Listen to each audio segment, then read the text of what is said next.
Привет! Это первое видео из серии о том, как я, будучи гитаристом, который не поет и играет только инструментальную музыку на акустической гитаре и без имени на международной музыкальной арене, пытаюсь заработать себе имя и вообще выступать здесь, в Великобритании.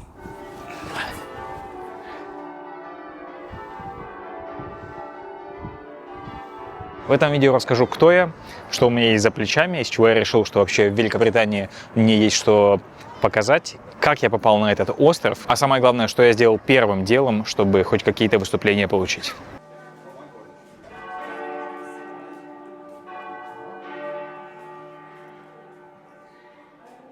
Несмотря на то, что этот канал посвящен музыке, я не так уж много здесь говорил о своих концертах и выступлениях.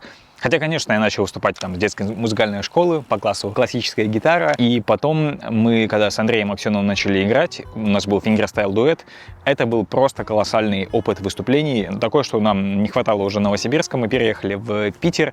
Там выступали везде, где вообще можно было. Все кафе, бары, рестораны, где только нас позовут, где мы только сами напросимся. Клубные концерты, где уже для нашей публики играем. И все возможные корпоративы. Вообще от 8 марта до просто день рождения шефа какой-то фирмы, которому вот понравилась наша музыка, он где-то ее услышал. И даже мы с ним выпустили авторский альбом фингерстайл музыки. Это все инструментальная музыка. Я параллельно выступал со своей женой, с Олей, потому что она прекрасно поет. Каверы пели, опять же, везде, где можно. И потом переключились на ее авторские песни, проект Олли Вудс.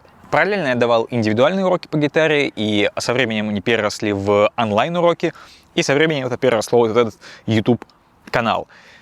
И он мне дал возможность отказываться от выступлений, которые я не очень-то хотел играть.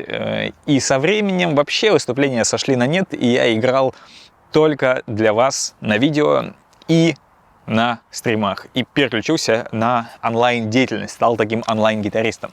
Видео, стримы — это замечательно, но живые концерты есть живые концерты. И незадолго до ковида я решил поставить все-таки живые концерты, проехаться по нескольким городам, такой мини-тур сделать. Это было супер. Билеты, кстати, супер продались, потому что была уже онлайн-аудитория. Я кайфанул, отлично отыграл, но сделал вывод, что я не очень-то хочу больше играть каверы. Да, это песни, которые выбирал я сам, это мои авторские аранжировки, и там много есть именно авторского, но хочется играть полностью свой материал. Ну а потом, вы сами помните, ковид, локдаун, никаких концертов, конечно же, то все, 5-10, вот я в Великобритании. Как меня сюда пустили? Я попал сюда благодаря визе таланта. Она есть не только в Великобритании, но и во Франции, и в США.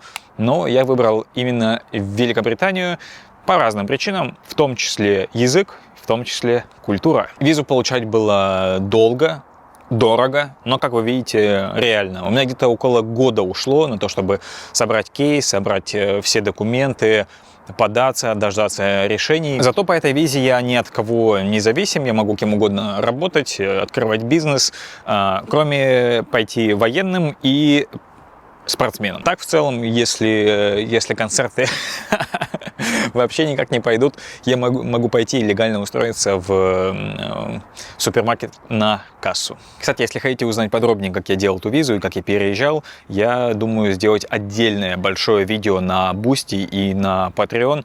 Напишите в комментариях, и я обязательно его запишу. А вообще отдельное спасибо всем патронам и всем бустерам, всем, кто поддерживает канал материально. Я благодаря вам в этом видео в фокусе, и меня прекрасно слышно, потому что у меня еще петличный микрофон. Ваша поддержка не проходит бесследно. Спасибо огромное.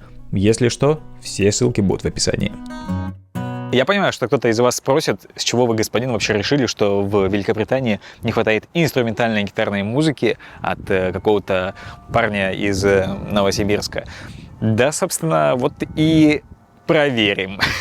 Хотя уже есть такой кейс, как Александр Мисько. Его имя не тише звучит на международной фингерстайл-арене, чем прочие мастодонты, и прекрасно выступает во всех странах. Но это другое. Почему? Потому что он сделал свою аудиторию онлайн. В отличие от меня, он вещал сразу на весь мир, а не только на русскоязычный YouTube. И благодаря этому промоутеры его приглашают, билеты продаются, Ну и не только благодаря этому, конечно, благодаря тому, что еще он вживую на концертах выдает не хуже, чем в онлайне, поэтому его продолжают приглашать и билеты продолжают продаваться. И по сути я мог бы делать то же самое. Выгнали меня оттуда. Вышла какая-то вахтерша из отеля, сказала: вы на территории отеля. Do you have a permission to be here? Тревожный для любого мигранта вопрос, поэтому я просто ушел. А так-то, да, вообще 5 лет, как минимум. И по идее можно было бы пойти тем же самым путем, то есть сделать заново все соцсети на английском, зарабатывать аудиторию worldwide, и потом уже ставить концерты и продавать им билеты. Но соцсети мне уже немножечко поперек горла, и, как я уже говорил раньше, онлайн это супер, но живые концерты это живые концерты. И возможно, в Великобритании по-другому устроен рынок музыкальный. И, возможно, здесь востребованы музыканты просто, например, определенного жанра. Или в определенные клубы, да, где промоутер решает, что да, ты подходишь, неважно, есть аудитория у тебя или нет, у нашего клуба есть аудитория.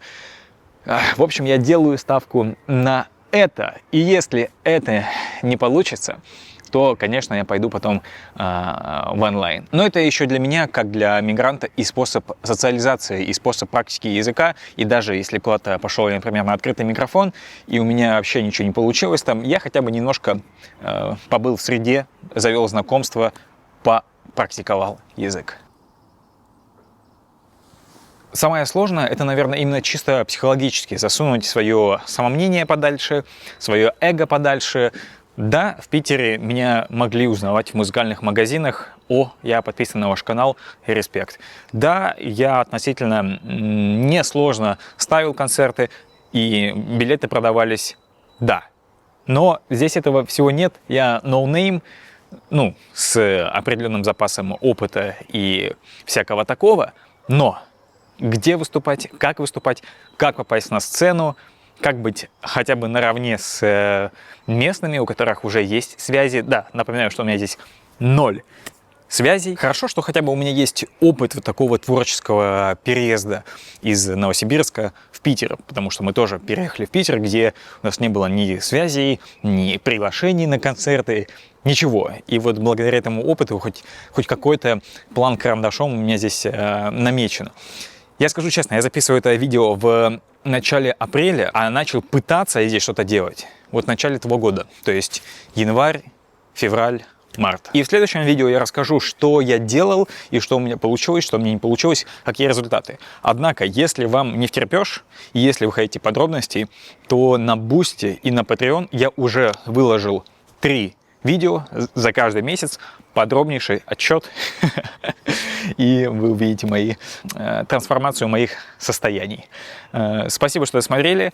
Пишите в комментариях ваши вопросы, если они есть, и увидимся в следующем видео. Да, не забывайте подписаться, чтобы это видео вам вообще высветилось. Пока.